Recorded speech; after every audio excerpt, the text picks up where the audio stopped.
Ignorance of the Sunnah is a huge factor. You will see, for example, Zakirin love to mention of this incident that has no basis in the books of history about how Sayyidah Zaynab salamullahi alayha, before Imam Hussain left, she kissed him on his neck. Why are they presented? Once again, because the goal is emotional impact, to make people cry. That what you are doing in our name actually dishonored our legacy. They are basically based on lisanul hal. Dil kehta hai, my heart says she must have said this and he must have said that. And he narrates a conversation between Imam Hussain alayhi salam and Sayyidah Zaynab salamullahi alayha. And my mother was superior to me in ranking and station, and she also left this world. So if I'm going to join them and follow them, that's nothing, out of the ordinary. So now imagine an imam who cannot bear the thought of clothes, which are non-living things, being damaged or being destroyed or being torn. What would you think the imam would have to say about actual bodily harm? وَلَا تَخْمِشِي عَلَيَّ وَجْهًا, and do not scratch your face. But he cannot accept this even for his beloved sister, Sayyidah Zaynab salamullahi alayha. So what to say of others? وَقَتَلْتَ نُجُومَ الْأَرْضِ مِنْ آلِ عَبْدِ الْمُطَّلِبِ. She said, Yazid, you have killed the stars of the earth. A lot of it, unfortunately, it has entertainment vibes. And these seasons come and go and no real change is effected. You have the rise of liberalism, you have the rise of modernist ideologies which are trying to dilute and water down the actual core teachings of Islam. A lot of these fada'il which happen to be actually fabrications and supernatural narratives. Beloved Imam Amir al-Mu'mineen Ali bin Abi Talib alayhi salam himself did not like to hear mention of his fada'il in a manner which would promote hero worship. So Imam Ali alayhi salam says, a stranger incident than this is that a man came to us in the night with a closed flask full of honey paste. So it was some kind of halwa.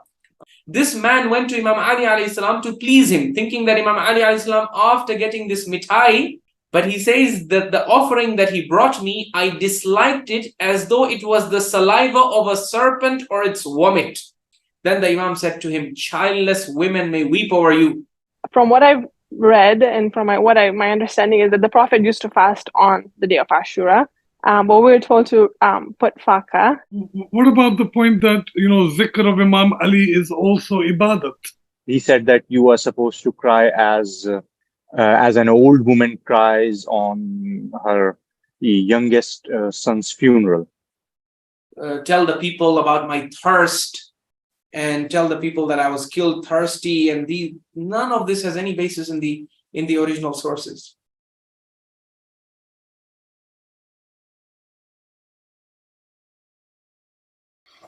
Assalamu alaikum and welcome to our Muharram sessions. This is episode 4 inshallah today of our Muharram series.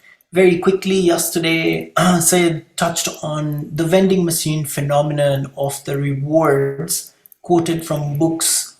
Now we know the narrators were deemed to be either liars or untrustworthy in terms of what they were saying.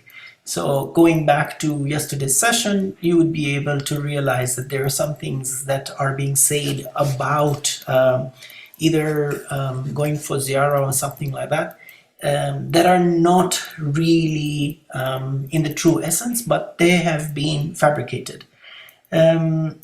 Sadly, these particular narrators and these particular books are still being quoted on the pulpits today, and this is actually sort of reducing the thought process of Muharram, the information that is being disseminated, and not making it about Azadari, but rather a bargaining chip to go to heaven, with God during these 10 days by either shedding a tear or something like that. So it's a little bit of a pressy from yesterday. Today, however, Syed will be discussing the appropriate response to the tragedy of Karbala and the correct format of azan according to the imams after, of course, the ones who came after the tragedy of Karbala. Without further ado, Syed, you have the floor. أحسنتم جزاكم الله. أعوذ بالله السميع العليم من الشيطان اللعين الرجيم. بسم الله الرحمن الرحيم. الحمد لله رب العالمين وبه نستعين وهو خير ناصر ومعين، والصلاة والسلام على سيدنا ونبينا محمد وآله الطيبين الطاهرين. Amma ba'd, my respected elders, my dearest youngsters, brothers and sisters in Iman, Assalamu alaikum jami'an wa rahmatullahi wa barakatuh. In tonight's lecture, I want to continue our discussions and deliberations on the authentic narrative of the events of Karbala, and also our discussions on the factors that led to the derailment of the Azah, the commemoration of the martyrdom of Imam Hussain alayhi salam, from the lofty and noble objectives of Imam Hussain alayhi salam, and also the proliferation of lies, weak and unreliable narratives, fabricated narratives into this whole process. One of the biggest reasons behind our failure as an ummah, as a community, particularly within the school of Ahlul Bayt, if we look at the Shia response and reaction to the tragedy of Karbala, the manner in which it is remembered, the manner in which it is commemorated, and especially the method and approach and mechanisms that are used to express grief and loyalty and solidarity for Ashura.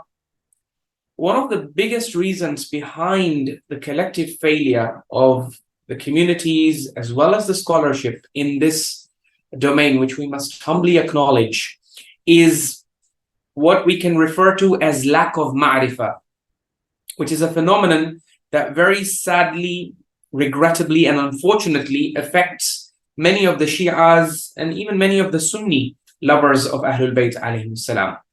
By lack of ma'rifah, I mean not having a sound and a deep understanding and cognizance of Allah subhanahu wa ta'ala, of His revelations as they are enshrined in the Quran, of the Sunnah of the Prophet sallallahu alaihi wasallam. Ignorance of the Sunnah is a huge factor. And most crucially, ignorance of the temperament, or in Urdu as we call it, mizaj, of the Ahlul Bayt alayhimus salam, the family of the Prophet, and the Prophet sallallahu alaihi wasallam himself. A lot of the times, we sometimes project our base and lowly tendencies to them, assuming that they would have thought about these things the way we think about these things, or that they would have approached these matters the way we approach these matters. And so I would like to humbly submit before all of you, my dearest and enlightened elders, brothers and sisters, that not understanding the mind frame and the thought process of our Imams alayhimus salam and the Ahlul Bayt is the number one cause behind all the ghulu that you see, whether it is at the level of Aqidah, whether it is in the rituals, whether it is in Azadari. A lot of what has gone wrong and a lot of what is wrong is because of this lack of ma'rifah and understanding. And I don't like to make vague and abstract claims, so I will demonstrate before you an example by sharing something, an example of how we are ignorant of the actual worldview and the actual mind frame and thought process of the Imams of Ahlul Bayt alayhim salam. And to do so, I'm going to share with you a very powerful and thought-provoking example. And then I'm going to invite you to join me in reflecting and pondering over it. And hopefully, inshallah, deriving some useful conclusions from it, which will, inshallah, help us answer the question that was raised yesterday also about the correct format of Azah and Azadari, remembrance of Imam Hussain alayhi salam. Is there any formula that the Imams gave us? Is there any authentic historical narrative that gives us a sense of how Imam Hussain alayhi salam would have wanted his tragedy to be approached and to be remembered? How would he have expected those who loved him intensely to cope with such an earth-shattering and epoch-changing and painful event such as his martyrdom at Karbala? So what I'm going to be sharing with you now is something that massively and radically transformed and revolutionized my own understanding of what kind of person Imam Hussain alayhi salam was, what his mindset was, what kind of worldview he had, and what kind of azab or azadari he believed in himself, and what he would expect from us and from all those who claim intense and real, genuine love for him. So to showcase this, allow me to take you to the earliest and most authoritative Maqtal of Imam Hussain alayhi salam, the original Maqtal Abu Mikhnaf, which is preserved in the rendition of Al-Imam Ibn Jarir al-Tabari. And within this Maqtal, I want to zoom in with you into arguably one of the most solid and reliable reports that are found in it, from the most trustworthy and reliable primary source, at least from the Shia perspective, who is an eyewitness from the family of Imam Hussain alayhi salam, and who saw the event of Karbala unfold before his very own eyes. So the incident in question is actually a conversation that Imam Hussain alayhi salam had with his beloved sister, Sayyidah Zaynab salamullahi alayha, on the eve of Ashura. You will have observed, I want you to compare and contrast this narrative that I'm presenting with what we have been accustomed to traditionally hearing and listening. Because you will have observed that the traditional zakirin and speakers on the pulpit will often narrate a lot of conversations between Imam Hussain alayhi salam and Sayyidah Zaynab salamullahi alayha, which are ahistorical. Ahistorical ekle, they have no basis in history. They are basically based on lisanul hal. Dil kehta hai, my heart says she must have said this and he must have said that. And imaginations which over the course of time actually end up becoming people's perception of what Imam Hussain alayhi salam actually definitively said.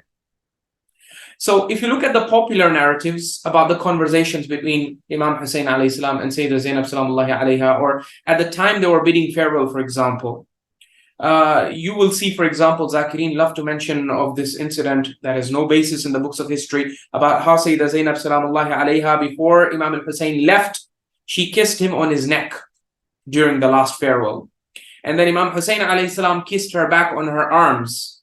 And then the explanation is demanded from both of them. Apparently, they want this to be demystified themselves. And so Imam Hussain asks her, why did you do this? And she asks him, why did you do this? And then they both say, nafadhtul wasiyah. You know, this was the wasiyah of our mother Fatima, that you should kiss Al-Hussain on his neck, because that is where the sword will be struck, and you kiss him on kiss Sayyidah Zaynab on the arms, because that is where the ropes will go when they're taken as captives. So these types of incidents or conversations which have no basis in actual sources, and it is clear that they're based on lisanul hal and imagination. Why are they presented? Once again, because the goal is emotional impact, to make people cry. Whereas there are actual, real historical conversations that are preserved in the actual Maqtal that took place between Imam Hussain alayhi salam and Sayyidah Zaynab salamullahi alayha, which are either rarely only presented from the mimbar, or one might even argue never presented from the mimbar in the Masaib, and not even in the Fada'il. Because if they were presented, people's entire approach to Aza would change, and the whole objective and goal of Aza would change. So what exactly are we talking about? What conversation has the potential to change our entire perception of what the Aza is supposed to be all about? Here you have Waq'atul Taf. Okay, this is basically the Maqtal of Abu Mikhnaf Lut ibn Yahya al-Azdi al-Ghamidi al-Kufi, died 157 AH, and this is the original Maqtal that has been reconstructed by the learned Muhaqqiq, professor of history at the Hawza Ilmiya in Qum, Ayatollah al-Sheikh Muhammad Hadi al-Yusufi al-Gharawi. Now, if you come to this Maqtal, on page 229, you have the sanad which is given to you. It is narrated by Al-Imam Ali ibn al-Hussein ibn Ali. Yani Imam Zainul Abidin alayhi salam narrates this incident. So Abu Mikhnaf, this early Shi'i, is getting this with his chain, and the chain is mentioned here, going all the way to Imam Ali ibn al-Hussein Zainul Abidin alayhi salam. He narrates the events, and he narrates a conversation between Imam Hussain alayhi salam and Sayyidah Zaynab salamullahi alayha, when Imam Hussain sees Sayyidah Zaynab in a state of distress and grief, because she has also, the Imam recited lines of poetry which mention how time is the worst companion, and how everyone eventually, every living thing has to leave this world and go back to the Creator. And so it's as if Imam Hussain alayhi salam is talking about death, and hearing of this, Sayyidah Zaynab salamullahi alayha is stricken with grief. And so look at how in this real historical conversation, Imam Hussain alayhi salam addresses Sayyidah Zaynab salamullahi alayha, and he says, Ya ukhayya, O my beloved sister, ittaqillaha, hold on to your taqwa and your consciousness of Allah subhanahu wa ta'ala, wa ta'azzay bi'aza'illah. And in the face of this great misfortune that has befallen us, and that is going to unfold even in greater intensity tomorrow, ta'azzay bi'aza'illah. I want your aza, I want you to seek consolation in Allah subhanahu wa ta'ala. And wa'lami anna ahlal ardi yamutun. I want you to know that my dying and my leaving this world, I don't want you to make too much of a big deal of it. Because remember, anna ahlal ardi yamutun, everyone on this earth, someday or the other has to die. Wa anna ahla samai la yabqaun. Even the inmates of the heavens, the angels and other celestial beings that inhabit the heavens, even they will not remain forever. Because remember, Allah in the Quran says, Kullu man alayha fan. Everything is going towards fana. وَيَبْقَى وَجْهُ رَبِّكَ ذُو الْجَلَالِ وَالْإِكْرَامِ. And Allah also says, كُلُّ شَيْءٍ هَالِكٌ إِلَّا وَجْهَهُ. Everything shall be destroyed. Everything is bound to perish except the countenance of your Lord. So Imam Hussain alayhi salam reminds her of these Quranic realities. He says all the people on this earth have to die. The people of the inmates and residents of the heavens are also not going to stay forever. Everything has to perish. وَأَنَّ كُلَّ شَيْءٍ هَالِكٌ إِلَّا وَجْهُ اللَّهِ. Everything will perish and be destroyed except the countenance of Allah subhanahu wa ta'ala. الَّذِي خَلَقَ الْأَرْضَ بِقُدْرَتِهِ. Who created the earth with His power and might. وَيَبْعَثُ الْخَلْقَ فَيَعُودُونَ. And He's the one who is going to resurrect creation, so they will return back to this life. وَهُوَ فَرْدٌ وَحْدَهُ. He is the one and only. He has no partners, no peers. And then he says, look, Abi khayrun minni. My father is superior to me. Imam Ali alayhi salam is superior and higher in ranking and station to me. And he also left this world. Wa ummi khayrun minni. And my mother was superior to me in ranking and station. And she also left this world. Wa akhi khayrun minni. And my brother was better and superior to me. Al-Hasan alayhi salam. And he also left this world. So if I'm going to join them and follow them, that's nothing, out of the ordinary. وَلِي وَلَهُمْ وَلِكُلِّ مُسْلِمٍ بِرَسُولِ اللَّهِ أُسْوَةٌ. And for me and for them and for everyone, there is the example of Rasulullah sallallahu alaihi wasallam, who also left this world and went back to his Creator. فَعَزَّاهَا بِهَذَا وَنَحْوِهِ. So the Imam consoled her in this manner. And then Imam Zainul Abidin alayhi salam says, he then said to her, now listen to this part. He says, Ya ukhayya, inni uqsimu alayki fa abirri qasami. He says, oh my sister, oh my beloved sister, inni uqsimu alayki. This is challenging to translate because this is a phenomenon. This is the role of culture in translation. There are certain things in Arabic culture that are very difficult to translate in English because you don't have an equivalent. In the Western culture, you don't have the system of iqsam ala ahad, right? So to explain to you what this means, uqsimu alayki, for those of you who understand Urdu, you'll know what this means. In Eastern culture, this is there.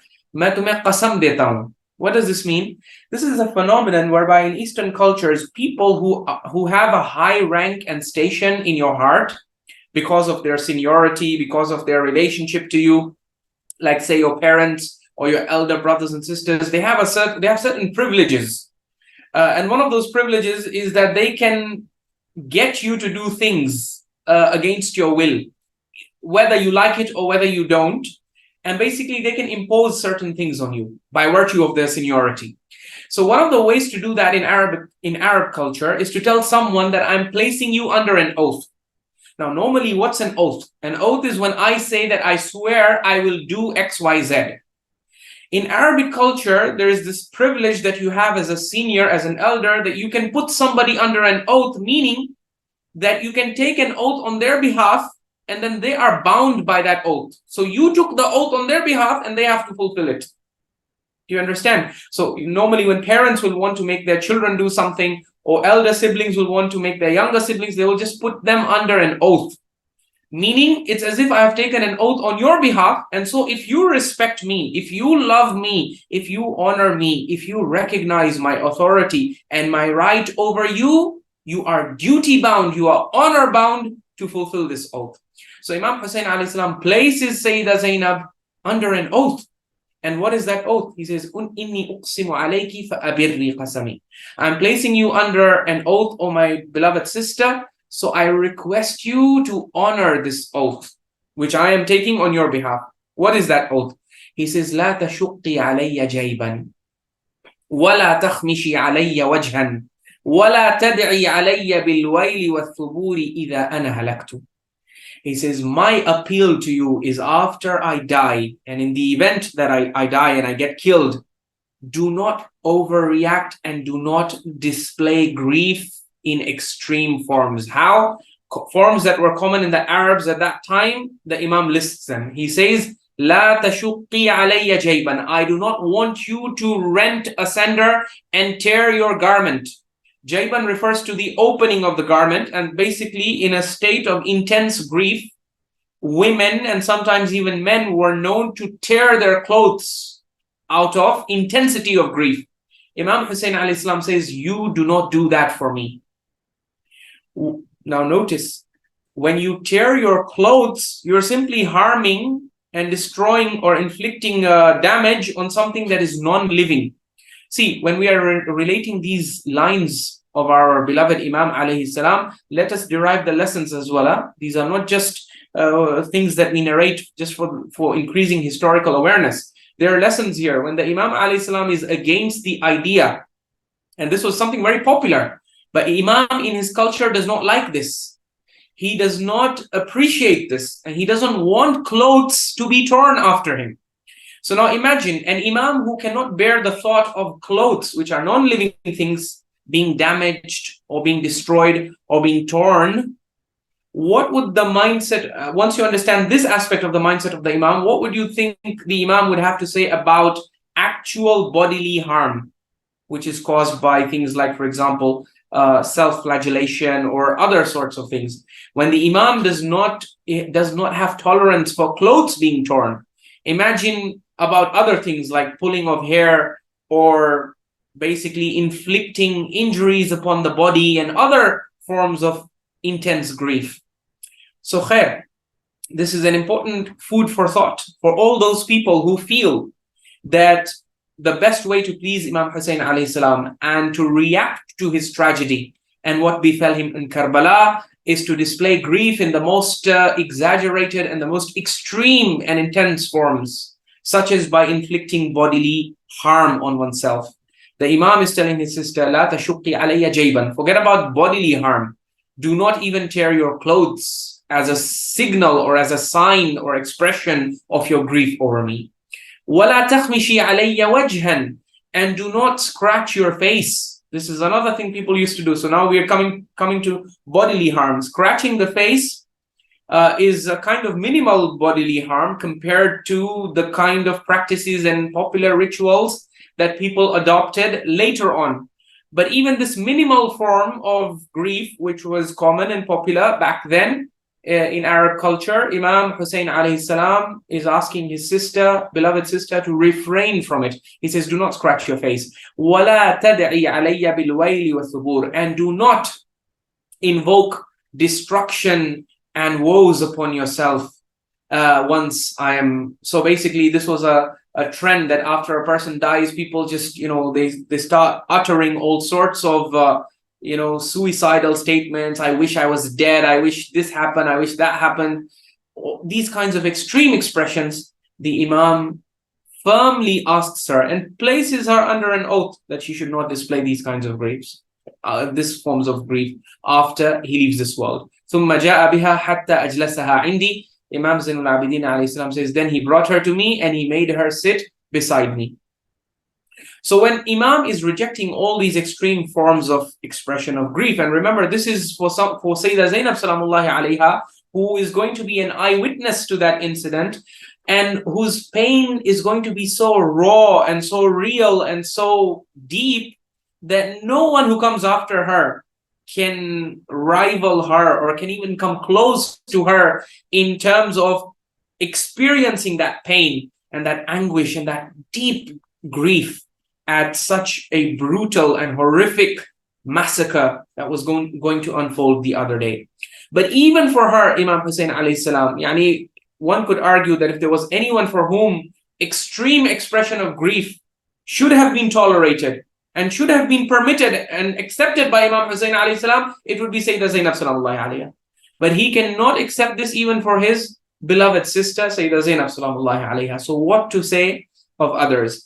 Now, obviously, the traditional scholarship who want to defend the status quo, obviously, they cannot reject this narration. It is among the most authentic and reliable, historically speaking. So they will try to put all types of spin on it by saying, for example, that, well, this is makhsus wasiyah for Sayyidah Zaynab salamullahi alayha. We should not apply it to any other context. Another explanation would be that Imam alayhi salam did not, obviously, he knew Sayyidah Zaynab salamullahi alayha was going to fall into captivity.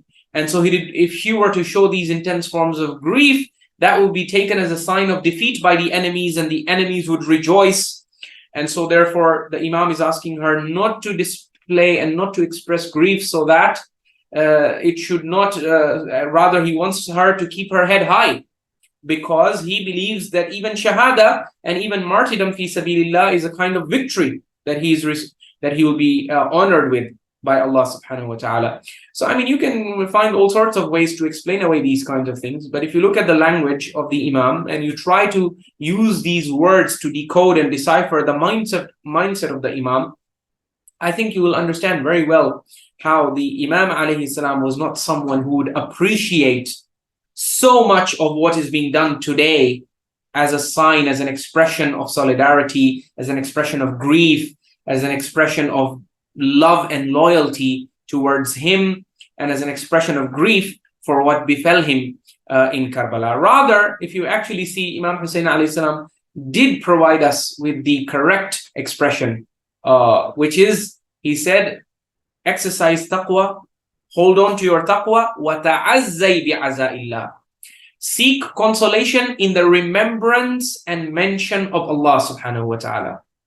So basically, Imam Hussain alayhi salam would have wanted us during the month of Muharram, as we engage in his commemoration, as we honor his memory, to engage in frequent and excessive remembrance of Allah subhanahu wa ta'ala, to increase our worship and our devotion, just as the Imams from his progeny used to do. They used to increase their prayer and their fasting during the month of Muharram. They used to increase their recitation of the Quran. They used to recommit themselves to the values for which Imam Hussain alayhi salam was martyred. And you can see that even the traditional scholarship does not shy away from mentioning these things. If you look at this book over here, A Probe into the History of Ashura by Ayatollah Ibrahim Ayati, he also mentions this in chapter 17. Imam Hussain alayhi salam consoles Lady Zaynab. He mentions this whole part that we quoted. He wanted her to be tranquil and patient, and the rest of the explanation which we shared before. So yeah, this is something that is not disputed among the scholars, and it is accepted by everyone. But unfortunately, this, as you see, does not inform our reactions to what happened in Karbala. In light of this, I hope it is clear that there is a crucial gap in ma'rifah when it comes to popular imaginations of what the Imams of the progeny of the Prophet ﷺ were like, and how they actually were, and what the perception about them is. So if we had ma'rifah of our Imam alayhi salatu wasalam, we would know that our Imams would have wanted us to follow their example.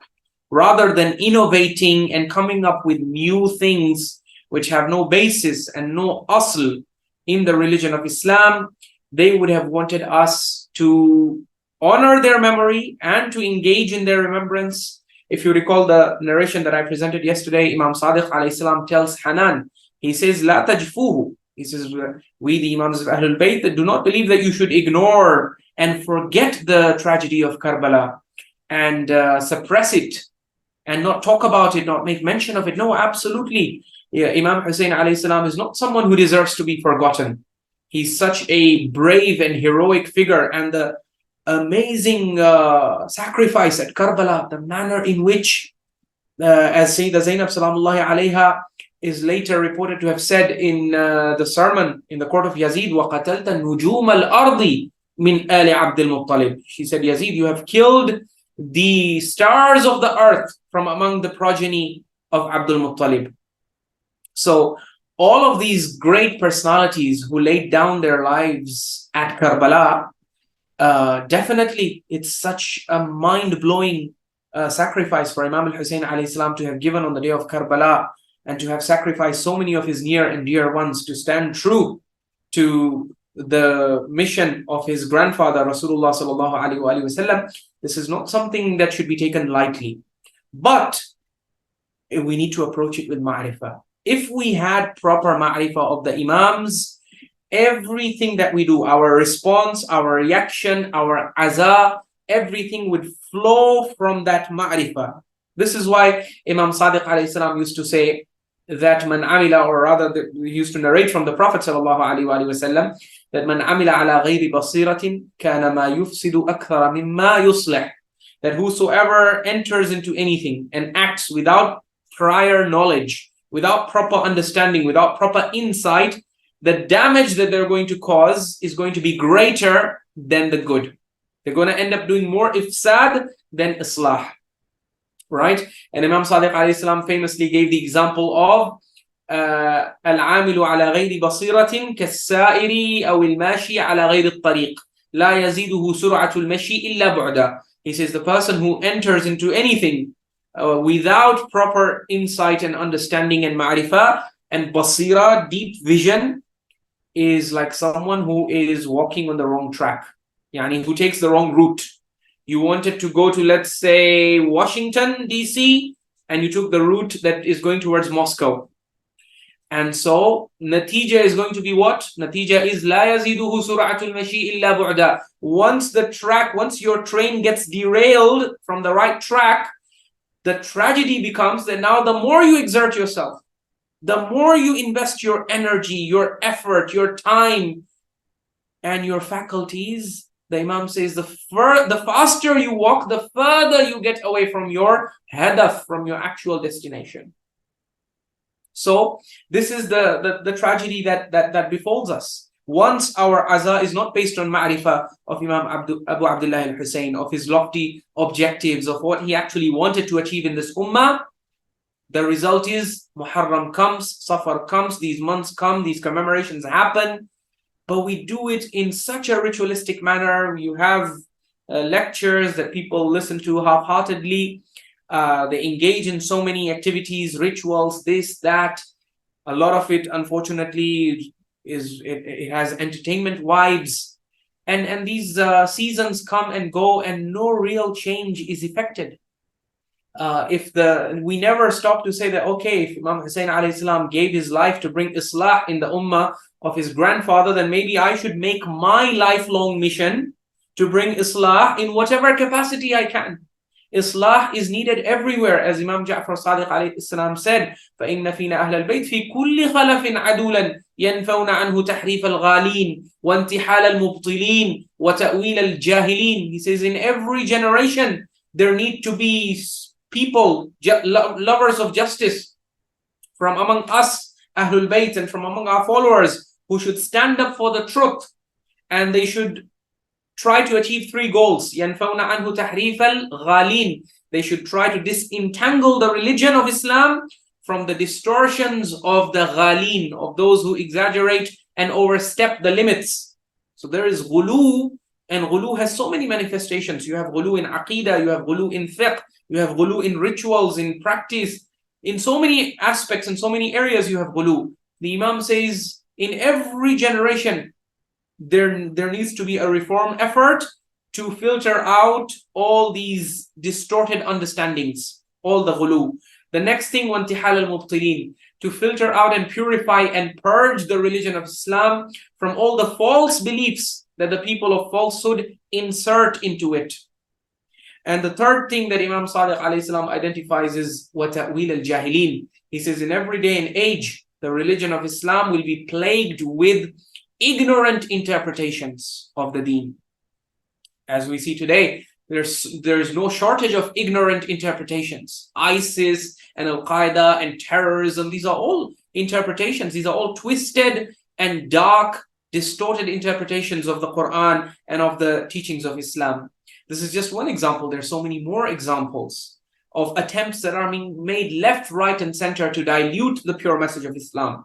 You have the rise of liberalism, you have the rise of modernist ideologies, which are trying to dilute and water down the actual core teachings of Islam and to make them more compatible with Western values or with Eastern values, with local cultures, bringing into the deen things that are anathema, ideas and concepts about gender, about relationships, which aslan go against the vision of Allah subhanahu wa ta'ala and the revelations of Allah subhanahu wa ta'ala. So our commitment to the mission of Imam Hussain alayhi salam, our azah should reflect an awareness of what Islam is in need of today, what Muslims and what the ummah is in need of today.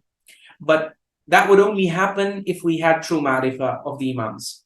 Sadly, because of distortions, because of popular deviations, we are not able to achieve the actual objectives. Another example that I want to give you, and one which is also related to one of the things that was raised during the question and answer sessions, was our concept again of what pleases or what would be pleasing to the Ahlul Bayt alayhimus salam. Many people think that our Imams, and in fact this azah and the platform that comes with it, the mimbar, is often used to present fada'il of the Ahlul Bayt, a lot of these fada'il which happen to be actually fabrications and supernatural narratives.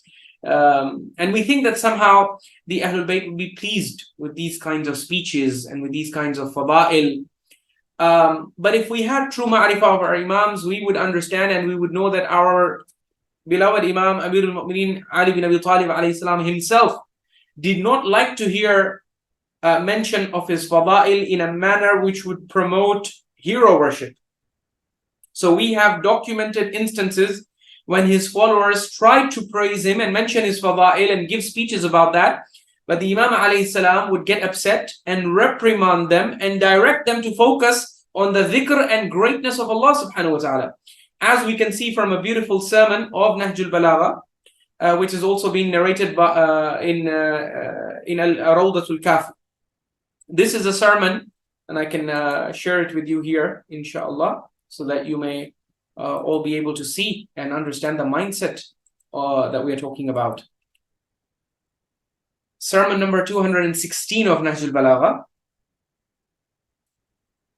Here it is mentioned, this is delivered during the Battle of Safina. One of the companions of Amirul Mu'mineen, after listening to this sermon, replied to him by a long speech, wherein he praised him much. He praised Imam Ali alayhi salam much and mentioned his own obedience to him, his own listening to him and his obedience to him, whereupon Amirul Mu'mineen said to him, Inna min haqqi man azuma jalalullahi fi nafsihi wa jalla mawdi'uhu min qalbihi an yasghura indahu li'izami dhalika kullu ma siwa.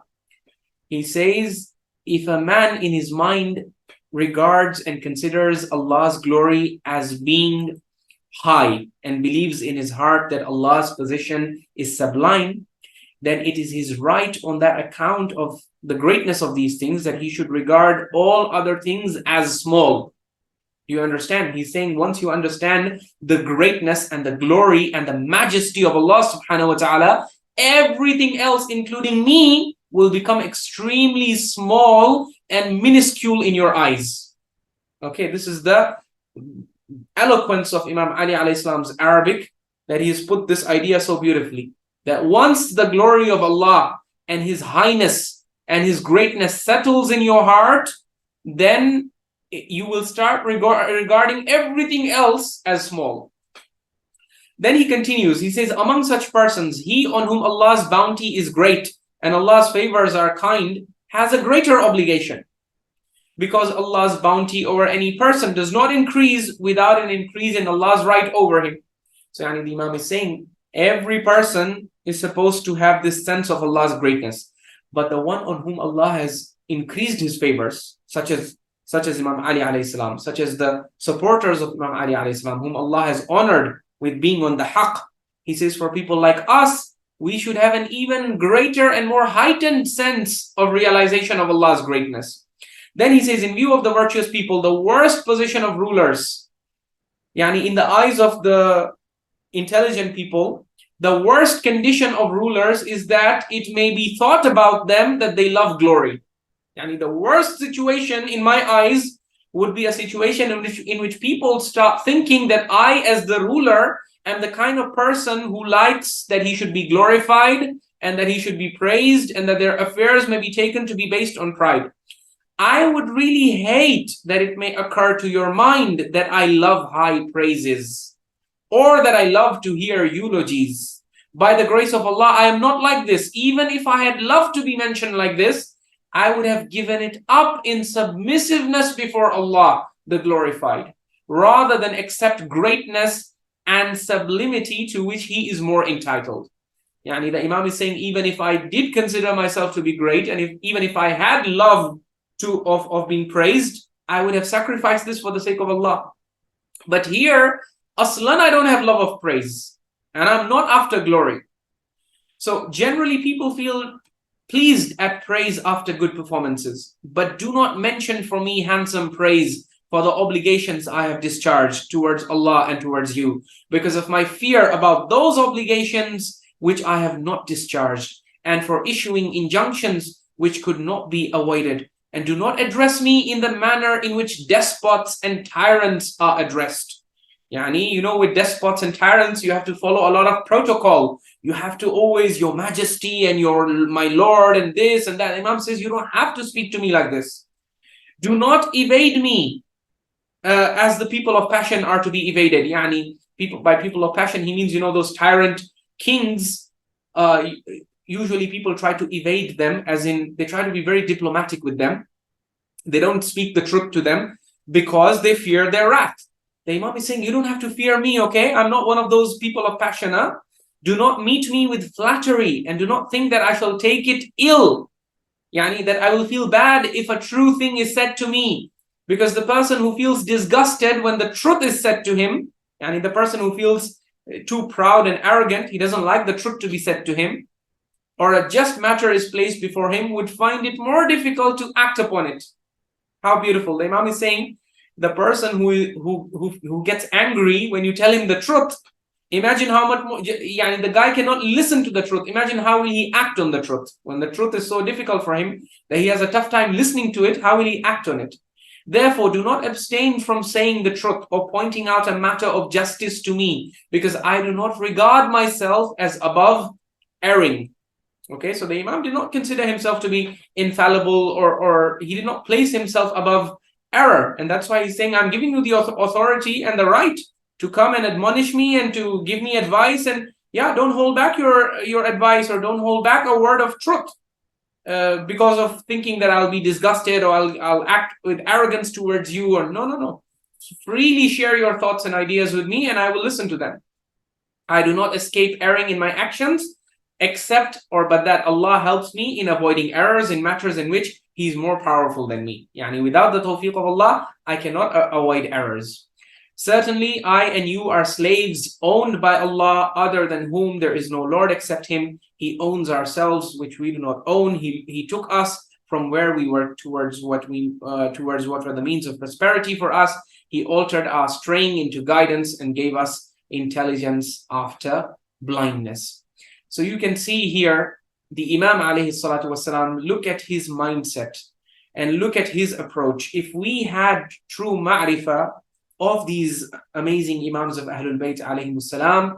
We would never try to place them on the same pedestal as Allah subhanahu wa ta'ala. We would never try to share the attributes and powers of Allah subhanahu wa ta'ala with them. We would never engage in mentioning fada'il for them that they themselves would not have been comfortable with, and they themselves would never approve for themselves, because at that point we would understand how different they were and what exactly their mindset was. Another narration very quickly, because I'm nearing the end of my time, that I would like to share with you that sort of gives you the mindset of Imam Ali alayhi salam and how different he was, is this statement over here. Because I feel this is very important for those of us who have this great love for the Ahlul Bayt in our hearts. And for many of us, obviously, Aza and this remembrance is a way of offering our sympathy and our condolence and our basically genuine and sincere feelings of grief for what befell the Ahlul Bayt. So if you are going to make an offering to the Ahlul Bayt, and if this Aza is being approached as an offering to the Ahlul Bayt, then here is what you need to be careful about, is that if you offer them something without ma'rifah, then this is the kind of reaction you get. Imam Ali alayhi salam in this sermon himself narrates an incident that he finds very strange. What is that incident? He says there is this man, and the commentary they'll tell you it was Ash'ath bin Qais. Okay. He was someone who was trying to curry favor with Imam Ali alayhi salam. After Imam Ali alayhi salam became caliph, okay, he brought a sweet dish and tried to offer it to Imam Ali alayhi salam in hopes of cozying up to him and currying favor. The people do this all the time with people in power. That they give them gifts in hopes that, they will give you a return gift in the form of a government post or some other thing that you don't normally deserve. So Imam Ali alayhi salam says a stranger incident than this is that a man came to us in the night with a closed flask full of honey paste. So it was some kind of halwa, okay? But he says that the offering that he brought me, I disliked it as though it was the saliva of a serpent or its vomit. So can you imagine? This man went to Imam Ali alayhi salam to please him, thinking that Imam Ali alayhi salam, after getting this mithai, after getting this sweet dish, is going to be so happy. But because the Imam knew the motive, and he understood why this is being done, that honey paste, it seemed to him like the saliva of a serpent or its vomit. So the Imam immediately confronts him. He says, I asked him, what is this that you've brought me? Is it a reward, or is it some kind of zakat, or is it charity? For these are forbidden to us, the members of the Ahlul Bayt. He said, it is neither this nor that, but it's a present, it's a gift. Then the Imam said to him, childless women may weep over you. Have you come to deviate me from the religion of Allah, or are you mad? Or have you been overpowered by some jinn, or are you speaking without senses? Do you see the reaction of the Imam? And then he goes on to say, because he understood what this man had come for. He had come with an ulterior motive, and that's when Imam utters his famous line. He says, by Allah, even if I'm given all the domains of the 7 stars and with all that exists under the skies, in order that I may disobey Allah to the extent of snatching one grain of barley from an ant, I would not do it. And you are thinking by giving me honey paste, I'm going to give you a government post that you don't deserve. I would not snatch one grain of barley from an ant. How would you expect me to take away, a whole government post from someone who deserves it and give it to you? So for me, your world is lighter than the leaf in the mouth of a locust that is chewing it. What has Ali to do with the bounties that will pass away and the pleasures that will not last? We seek protection of Allah from the slip of wisdom and the evils of mistakes, and from Him we seek succor and aid. So I hope in light of this, we understand how, if our offering to the Imams and if our azab is not based on their ma'rifah, and it's not based on a sound understanding of what they actually wanted, then it will be returned to us on the Day of Judgment, and we shouldn't be too surprised if they return it back to us saying that what you are doing in our name actually dishonored our legacy. It actually went against our objectives, our goals. Our goals were not entertainment. Our goals were not just that people should cry and mourn and express grief in intense forms that are not even approved by the Sharia. but rather our aims were lofty, our aims were noble, our aim was revival of the Kitab and the Sunnah of the Messenger sallallahu alaihi wasallam. With that, I conclude this discussion, and inshallah we will continue it more tomorrow, inshallah, and try to present you more narrations from the historical sources that give insight into Imam Hussain alayhi salam's journey and the things that he said as he moved along. وآخر دعوانا أن الحمد لله رب العالمين والسلام عليكم ورحمة الله وبركاته. Thank you so much for that. I really appreciated the last line from the sermon that you just shared, 2 to 3, where it says, where Imam Ali says that we seek protection from the slip of knowledge and the mistakes of evil. How eloquent, like we can slip from knowledge. Even if we have ma'rifah, we might be able to not understand it. We might not be able to sort of fathom what it is telling us, and we might make a mistake through knowledge, but also we can have mistakes through evil. It's an amazing thing, because at the end of the day, like you said, it all sort of boils down to ma'rifah, knowing, understanding, being able to practice all of this. So thank you so much for that. That's the learning I am taking, at least, and I hope our viewers will take a learning from here as well. We have 2 hands up. Let me give the floor to Zahra. Sister Zahra, you can unmute yourself and ask your question. Assalamu alaikum. Alaikum salam. Yeah. Thank you so much for today's lecture. And yeah, I totally agree. I think today was enlightening in terms of giving us some guidance of how Imams would appreciate us, acknowledging what they've done. So yeah, thank you.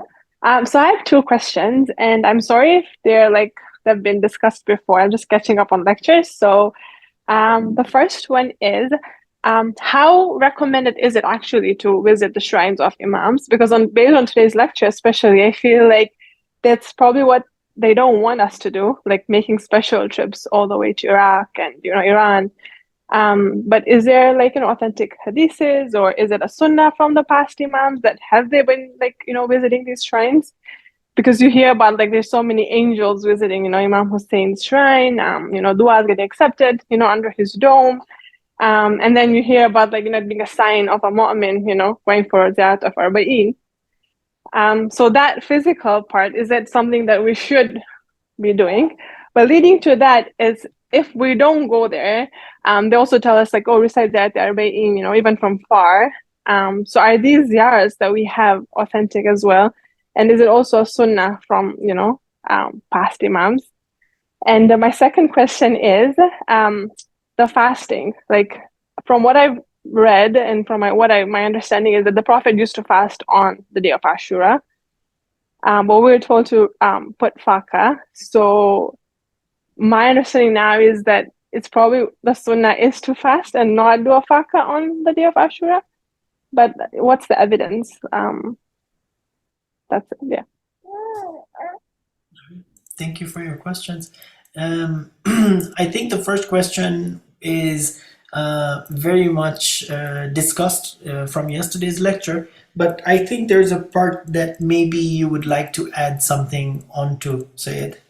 The part of the ziyarah of the Arba'in that would make us mu'min, and maybe the angels visiting. So I don't know if you have any references from there. Right. No, I'm indeed very grateful to Sister Zahra for both the questions, which are very pertinent and very good, useful questions. The first one, you are right. Yesterday night's entire lecture was actually about the thawab industry that was artificially created in response to and in reaction to the martyrdom of Imam Hussain alayhi salam in Karbala. And we had I'd actually presented to you an authentic narration from Al-Mu'tabar min Bihar al-Anwar, volume 2, page 38. This is the collection of authentic narrations from Imam Abu Abdul from the Imams of Ahlul Bayt that have been authenticated by Ayatollah Sheikh Muhammad Asad Mohseni, who is the top scholar of Ilm al-Rijal from among the students of Ayatollah Siddiq al-Qasim al-Khoui. And he mentions this narration where Imam Abu Abdullah alayhi salam is asked, ما تقول في زيارة قبر الحسين بن علي عليه السلام فإنه بلغنا عن بعضهم أنها تعدل حجة وعمرة. That what do you say about the visitation to the grave of Al-Husayn ibn Ali alayhi salam? Because it has reached us from some of them that it is equivalent in reward to Hajj and Umrah. And the Imam alayhi salam responded by saying, "Ma asaba man yaqulu hadha kullah." He hasn't hit the mark. Whoever has claimed this hasn't hit the mark, as in he has made an inaccurate claim. There is no such reward for the ziyarah of Imam Hussain alayhi salam. Rather, aslan, we have not claimed any reward for the ziyarah of Imam Hussain alayhi salam. But walakin zurhu, what we will say to you is that yes, you can visit his grave. Wala tajfuhu, don't ignore him and don't sideline him, because certainly the sacrifice that he gave for the sake of Allah was enormous. Innahu sayyidu shababi shuhada, he is the master of the youth of paradise. Wa sayyidu shababi ahli jannah, he is the master of the youth of paradise. Wa shabihu Yahya ibn Zakaria, he is the one who resembles Yahya ibn Zakaria, the way Prophet Yahya alayhi salam was martyred, he was also martyred. So this whole thawab industry, there is a whole complex web of narrations that have tried to take the thawab of the ziyarah of Imam Hussain alayhi salam all the way up to 1 million hajj. And we did examine that in detail in the previous lecture yesterday, inshallah. I'm being told that it will be released in 1 hour, inshallah. So you can definitely tune into that and see all the evidence that we have showcased. With regard to fasting, we also have a detailed Islaah, I believe, on fasting on the day of Ashura and how it is established from the authentic teachings of the Ahlul Bayt alayhimus salam. They do not teach us to starve ourselves without any reason. In fact, faqa, or starvation, is basically in Islam a failed or aborted fast is faqa. It's called starvation. Basically, when you're simply depriving yourself of food and water, but your fast fails to achieve the spiritual goals and objectives for which fasting was prescribed, which is, remember, لَعَلَّكُمْ تَتَّقُونَ. So if you're depriving yourself of food and water, but you're not achieving the taqwa, then in the eyes of the imams, this fast is faqa, it is starvation. So it is starvation is not viewed favorably in Islam. It's only viewed favorably when it is in the context of fasting for the sake of Allah subhanahu wa ta'ala and for achieving taqwa. But once you remove that, then it is devoid of any spiritual or religious value. Yeah. Okay, excellent. I think, yeah, that would be sufficient answer for Sister Zahra. The floor to Farrakeen. You can unmute and ask your question. Assalamu alaikum, Sayyid. Assalam wa rahmatullah. Wonderful lecture. Alhamdulillah. That's the video. Sayyid, I just wanted to follow on from the sister's question, because you were discussing this. The fasting on the day of Ashura, as I understood it, was a narration from the Prophet, peace be upon him, to say that we have more rights than the Jewish people. And the way it was always portrayed to me and presented to me was that this was a custom that the Umayyads established for people to ignore the martyrdom of Imam Hussain in Islam, and they focused more on the festivities of fasting, because this fast was to do, I think, when Pharaoh was drowned or something like this, or something along them lines, that the Jewish used to fast. But the Prophet, peace be upon him, said that we as Muslims have more right. So the Umayyad industry put the focus in this direction to take away from the tragedy of Karbala. That wasn't my original question, so this is something which, if you have time to clarify. You mashallah, the narration you mentioned about from the original Maqtal, these are kind of the sermons you hear, the Salaf and the Wahhabi, if I can use the term Wahhabis, saying, no, what you're doing is, this is Jahiliyyah, slapping your faces, wailing, raising your voices, pulling your hair. And frankly, when we go to the Imam Bagha, that's what the sisters during Muharram are doing. And they're saying that this is Jahiliyyah, this is wrong. And we've always tried to justify it because it's an expression of love. But if this is an authentic narration from Imam Zain al-Abidin al-Islam, between the oath from Bibi Zaynab, then why don't our Ayatullahs, and I don't do any taqleed, or I don't have a marja who I follow, but surely it's a responsibility of these great Ayatullahs to let their followers know and to stop this custom, which is totally unacceptable to the Imam. And finally, if I just may say, in Nigel Blaga, you mentioned that Imam Ali al-Islam was not happy about being praised by his Sahaba. Me, as as the lover of Ahlul Bayt, when I go to Majlis, I'm dying to hear the Waqi of Khandak and the Waqi of Khaybar, and it opened. This is what really, it pleases my heart. But if this is something which we shouldn't overdo, then what about the point that, zikr of Imam Ali is also ibadat, and a narration of that, and looking at, I think there was a narration about looking at Imam Ali as ibadat. How do we reconcile this? Thank you, Sayyid. Thank you very much. I know it's loaded questions, but only answer if you have time. Thank you, Sayyid. No, Jazakumullah khairan for these questions. With the permission of the moderator, I would proceed to respond to them. With regard to your first question about fasting on the day of Ashura and it being an Umayyad conspiracy. So look, the Banu Umayyah were not very big on fasting. Banu Umayyah, their tyrants and their rulers were all about making the carpe diem was their mantra, make the most of this world, because they really didn't care about the hereafter. So why for them to promote fasting is something that in itself needs to be looked into. It sounds historically implausible. But actually fasting Ashura, you're very right, it is actually a pre-existing sunnah. Yani from the time of the Prophet ﷺ, fasting Ashura was instituted. In fact, in some reports, it was made mandatory. Before Shahru Ramadan, the Muslims used to fast Ashura. There are some reports that indicate that. Other reports indicate that Ashura was a day that was, because there are other events associated with it, such as Allah subhanahu wa ta'ala rescuing Prophet Musa alayhi salam from Fir'aun, him and his followers. So as thanksgiving for that, the Jews used to fast in Medina, and when the Prophet ﷺ was told about it, there are reports that say that he said, we have a greater right on Musa alayhi salam, and so we should also fast, because Allah saving him is a favor on us as well, because he is one of us.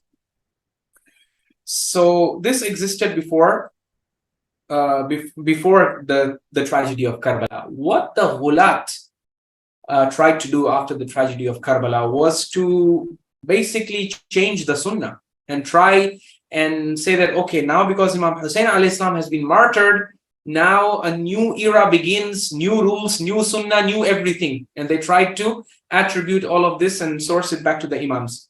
But the reality is the most authentic narrations, even in the 12-hour Imami corpus, which have been authenticated by Ayatollah Sayyid Abul Qasim al-Khu'i in his Bahth al-Kharij discussions, very clearly indicate that fasting on the day of Ashura, even after the tragedy of Karbala, is a valid sunnah. It is a recommended sunnah of the Prophet ﷺ, and that's why you see Imams of Ahlul Bayt alayhi salam who came after Al-Hussein alayhi salam, such as Imam Abu Abdullah al-Sadiq alayhi salam, actually promoting it to his companions, teaching it to his followers. Imam al-Baqir alayhi salam promotes it, and they talk about how it results in mass forgiveness of sins. It is a source of, it's a kafara for many of the sins that a person does in the previous year.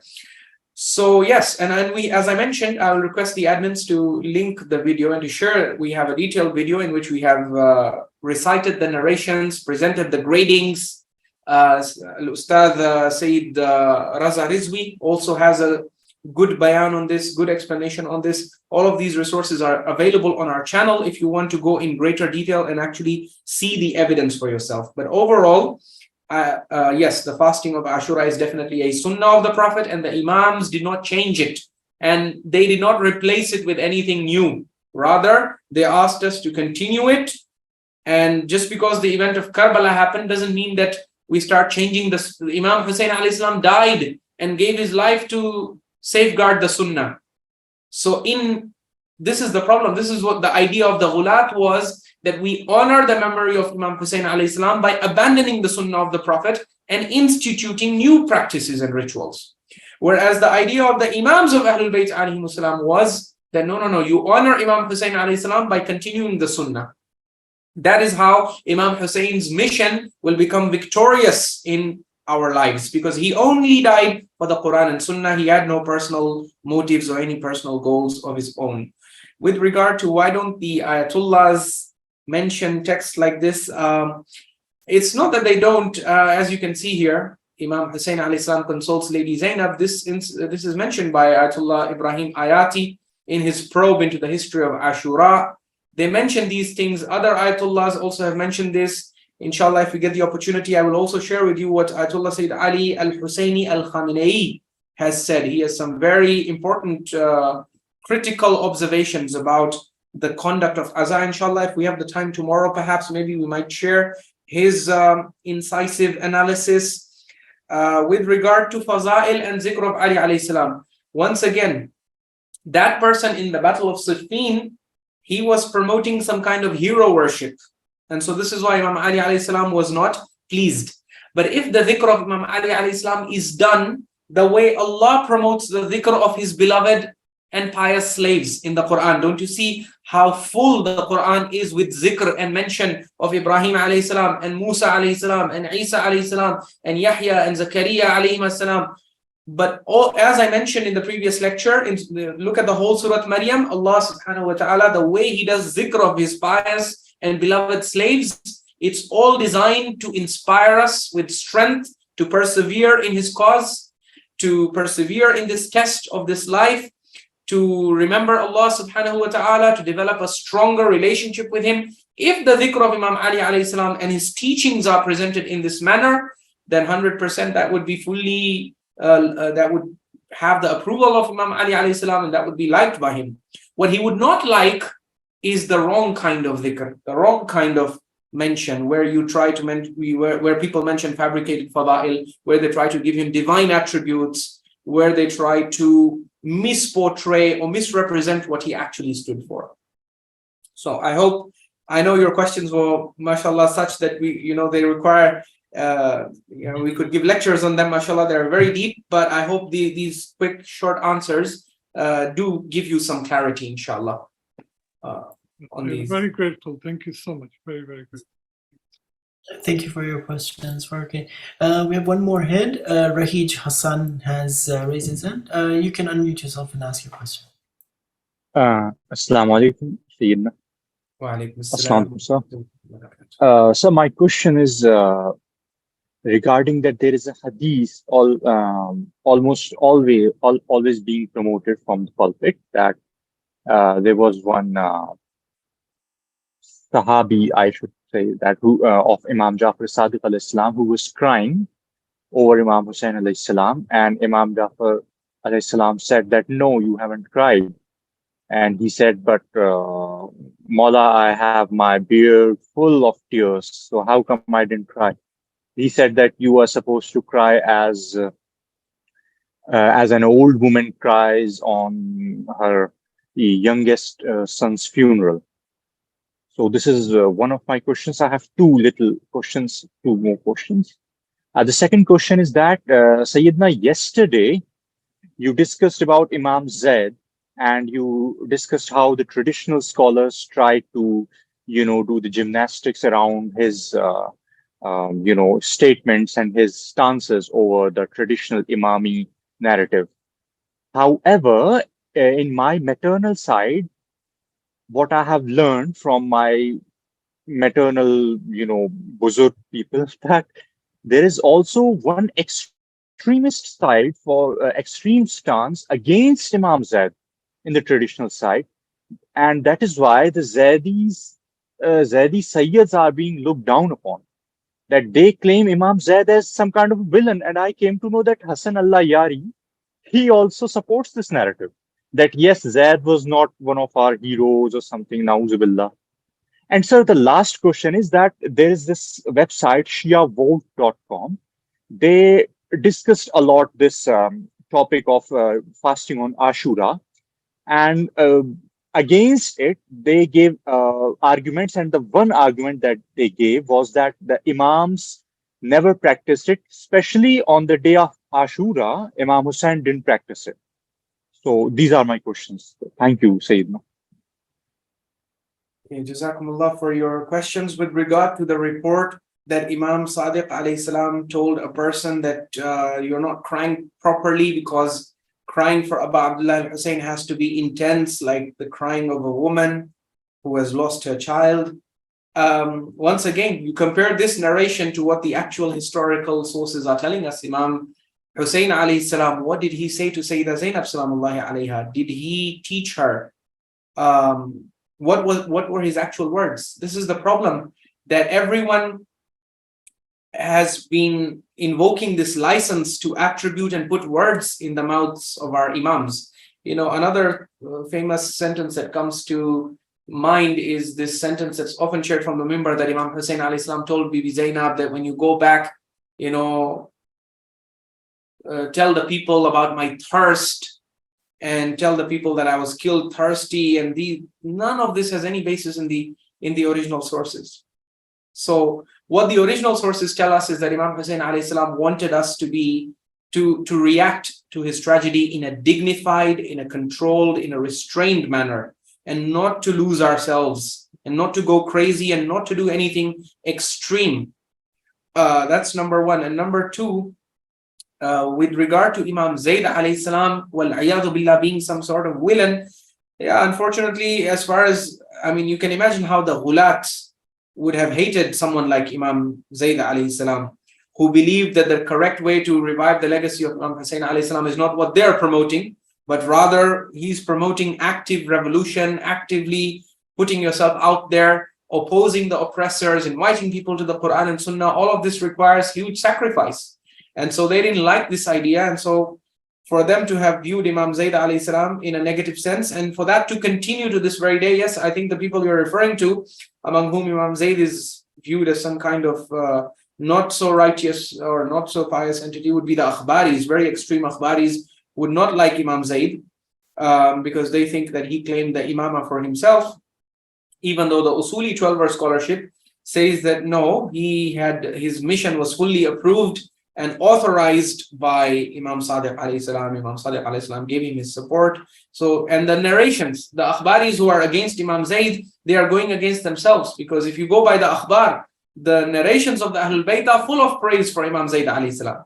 This is why, even though he differs with he actually refutes the 12-ver Imami belief about divine appointment of Imam al-Baqir alayhi salam and Imam Sadiq alayhi salam. Despite him refuting this, the 12-ver scholarship does not condemn him, because he's Sayyid, he's Imam, and he's highly praised by the Ahlul Bayt. So they try to find excuses. They try to say, maybe Mu'min al-Taq is right, that, the Imam did not teach him divine imamah because of taqiyya. That's one narrative. And the other explanation is that, one that's given by Sayyid al-Khuy is that, no, actually Mu'min al-Taq and Imam Zayd both did not understand each other. They were both 12-verse, but they couldn't understand each other. And so Mu'min al-Taq thought that Imam Zayd doesn't believe in divine imamah, and Imam Zayd thought that Mu'min al-Taq is saying something else. It was just, an error, misunderstanding, miscommunication, all sorts of spins, as you can see. But Imam Zayd alayhi salam, if you go back to the historical sources, the Imams of Ahlul Bayt have ijma' on his righteousness, on his piety. And so his descendants, if you have respect for Sadat, his descendants are definitely Sadat of Banu Fatima, and they are Hussainis, and definitely they have the same station as any other Sadat. You're muted. Sir, my last question was regarding the argument that they give against Yom Ashura fasting, that Imam Hussain didn't fast on that day. However, he had a chance because he had no water, and they say that the next imams, they also didn't follow this thing. Right. So no, that's why I said we have authentic narrations from Imam al-Baqir alayhi salam, from Imam Sadiq alayhi salam, saying and promoting the fasting of the day of Ashura. With regard to Imam Hussain alayhi salam, obviously he was in a state of battle, and he was away from his home in a place of in a wilderness. So the circumstances of that day were not such that we would expect him to fast. But Allahu Alam, this is something that maybe perhaps was not recorded. We cannot definitively say that he was not fasting, but it's not something that is conspicuously observed and captured. But he was also not seen eating and drinking on that day. So either way, Allahu Alam, what his state was on that day with regard to the fasting question, it's not very clearly preserved in the earlier sources. But yeah, the later Imams did clarify the issue for us. They said the sunnah of the Prophet is to fast. The reward is there, and you should continue.